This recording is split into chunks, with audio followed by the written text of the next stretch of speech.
जुलैपासून चातुर्मास सुरू झाला असून तो 12 नोव्हेंबरपर्यंत चालेल. जाणून घ्या कोणत्या राशींवर 118 दिवस भगवान विष्णूची कृपा राहील. जुलैमध्ये सूर्य आणि बुधासह अनेक महत्त्वाचे ग्रह संक्रमण झाले. ग्रहांच्या संक्रमणासोबतच या महिन्यात अनेक विशेष व्रत आणि सण आहेत. 17 जुलै रोजी देवशनी एकादशी आहे. देवशनी एकादशीच्या दिवशी भगवान विष्णू योगनिद्रेत जातात. देवशनी एकादशीपासून चातुर्मास सुरू होतो, ज्यामध्ये शुभ कार्य वर्ज आहेत. भगवान विष्णूला समर्पित चातुर्मास काही राशींसाठी खूप शुभ असणार आहे.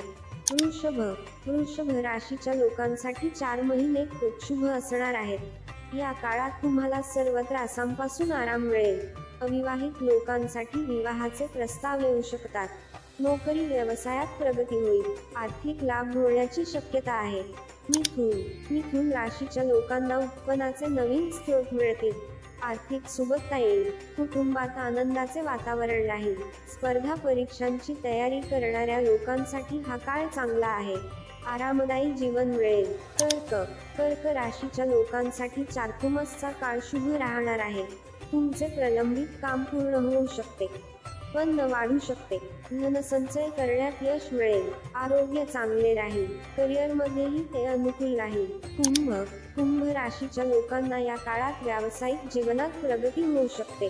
तुम्ही वैयक्तिकरित्या देखील सुधाराल. बँक बॅलन्स वाढेल. या काळात तुम्हाला करिअरशी संबंधित चांगल्या संधी मिळू शकतात. धन्यवाद.